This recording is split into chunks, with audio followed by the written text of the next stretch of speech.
পারবো না, আমরা বলতে পারবো না। এই যে লাঠিচার্জ।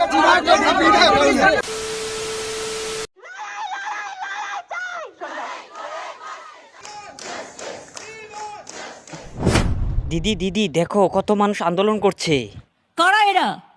দিদি আমি তো জানি না, কেন তুমি বুঝতে পারছো না? আমি তো বুঝতেও পারছি না। হু আর দিস পিপল? ভালো করে দেখো তো এরা কারা।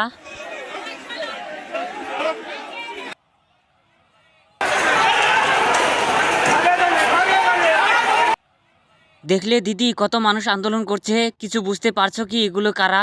আমি তো বুঝতেও পারছি না। এখনো বুঝুনি দিদি? দেখো তো এই ভিডিওটা।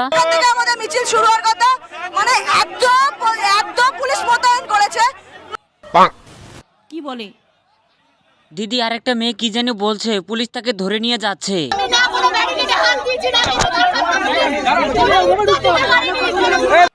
এই কেউ জেনে বলো তো কি ব্যাপার? আচ্ছা দিদি আমি জেনে বলতেছি এখানে কি হচ্ছে। এই যে দিদি এখানে কি হচ্ছে একটু বলবেন? পদত্যাগ করবে মানে কে পদত্যাগ করবে দিদি?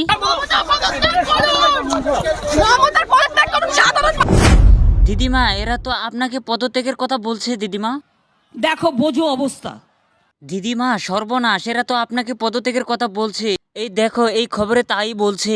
পশ্চিমবঙ্গের মুখ্যমন্ত্রী মমতা ব্যানার্জির পদত্যাগের দাবিতে পদযাত্রাকে কেন্দ্র করে রণক্ষেত্রে পরিণত হয়েছে কলকাতা সহ পশ্চিমবঙ্গের বিভিন্ন স্থান।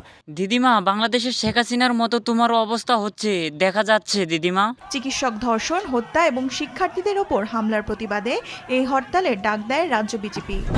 দিদিমা এখন তুমি কি করবে? ওরা যেভাবে আন্দোলন করছে মনে হচ্ছে তোমাকে গদি থেকে নামিয়ে ছাড়বে দিদিমা। অত সহজ নয়। দিদিমা এই আন্দোলন কেন হচ্ছে তুমি বুঝতে পারছো কি? তুমি যে বাংলাদেশের ছাত্রদের পক্ষ নিয়ে কথা বলেছিলে সেটার প্রতিশোধ মনে হয় নিচ্ছে। বাংলাদেশ নিয়ে কোনো কথা বলতে পারি না, কারণ ওটা একটা আলাদা দেশ। দিদিমা তুমি জানো কি, ওই দিনের কথা শুনে আমি তোমার ফ্রেন্ড হয়ে গেছিলাম। অসহায় মানুষ যদি বাংলায় দরজা খটখটানি করে, আমরা তাদের আশ্রয় নিশ্চয়ই দেবো। দিদিমা তোমাকে অনেক ধন্যবাদ বাংলাদেশের মানুষের পক্ষ নিয়ে কথা বলার জন্য, বাংলাদেশের ছাত্রদের পক্ষ নিয়ে কথা বলার জন্য। তোমার এই কথা শুনে অনেকেই কিন্তু গা জ্বালা দিয়ে উঠেছিল, কিন্তু এখন যে তোমার সমস্যা হচ্ছে এটা কার হাতে আছে তুমি বুঝতে পারছো কি দিদিমা?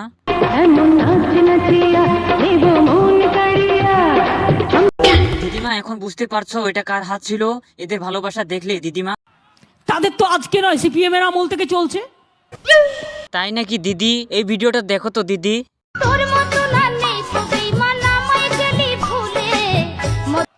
কি বলে?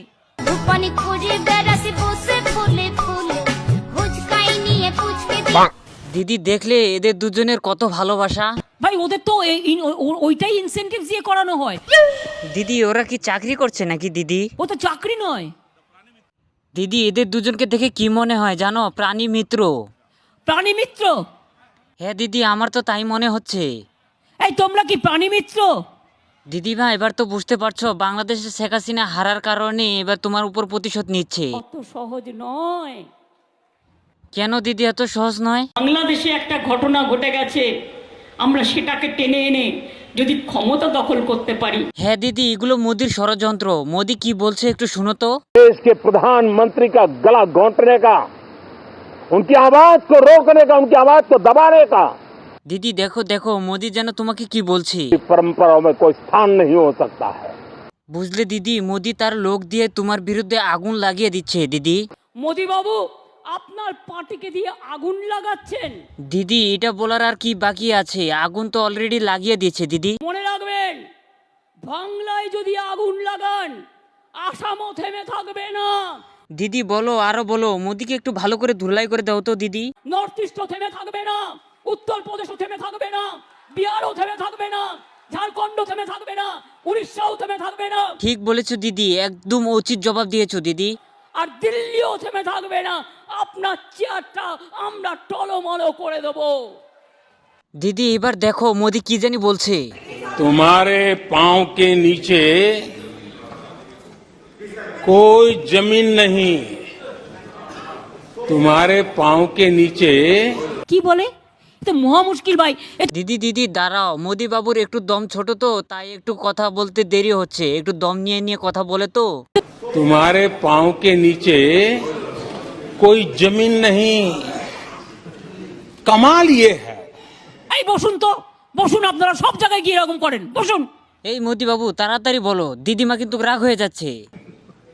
कमाल ये है कि फिर भी तुम्हें यकीन नहीं।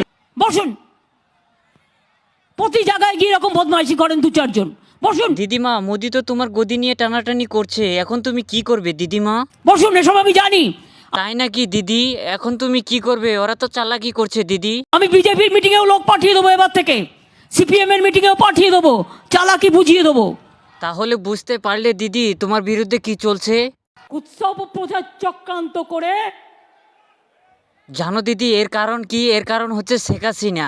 এ তো নিজের লোককে নিজেও মেরে দিতে পারে। হ্যাঁ দিদি, বাংলাদেশে অনেক নিজের লোক ছিল, তাদেরকে বিপদে ফেলে তোমাদের দেশে পালিয়ে গেছে দিদি। এটা যে ডেঞ্জারাস, ডেড বডি পাওয়ার জন্য নিজের লোককে নিজেও মেরে দিতে পারে। হ্যাঁ দিদি, একদম বাস্তব কথা বলেছো দিদি। বাংলাদেশে অনেক লোককে বিপদে ফেলে সে তোমাদের দেশে গিয়ে মোদির সাথে প্রেম করছে দিদি। দিয়ে বলবে মাল্যকে তৃণমূল আবার কে। আমি বলি তো দিদি এখন তুমি কি করবে? তুমি কি গদি ছেড়ে দিবে দিদি? এত দুর্বল ভাবার কোনো যোগ্য জায়গা নেই। দিদি এই জ্বালা আর সহ্য হয় না, এত আন্দোলন আর আন্দোলন। কখনো কখনো মানুষকে সহ্য করতে হয়। এভাবে আর কত সহ্য করবে দিদি?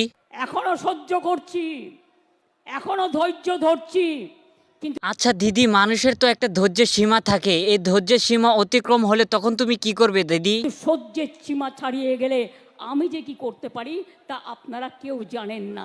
তার কারণ কি দিদি? তার কারণ I am the product of the movement. আচ্ছা দিদি, তোমার কি ভয় করে না এই আন্দোলনের জন্য যদি তোমাকে কেউ মেরে ফেলে? জন্ম হয়েছে আন্দোলনের মধ্যে দিয়ে, মৃত্যু হবে আন্দোলনের মধ্যে দিয়ে। কার ক্ষমতা আছে দেখি, টাচ করে দেখান। দিদি, যাদের মানুষের উপকার করার ইচ্ছে থাকে, অন্যের ভালোর জন্য কাজ করার ইচ্ছে থাকে, তারা কখনো দেশ ছেড়ে পালিয়ে যায় না এবং তারা কখনো মরার ভয় করে না। আর যারা নিজের স্বার্থের জন্য কাজ করে তারা অন্যকে বিপদে ফেলে দেশ ছেড়ে পালিয়ে যায়।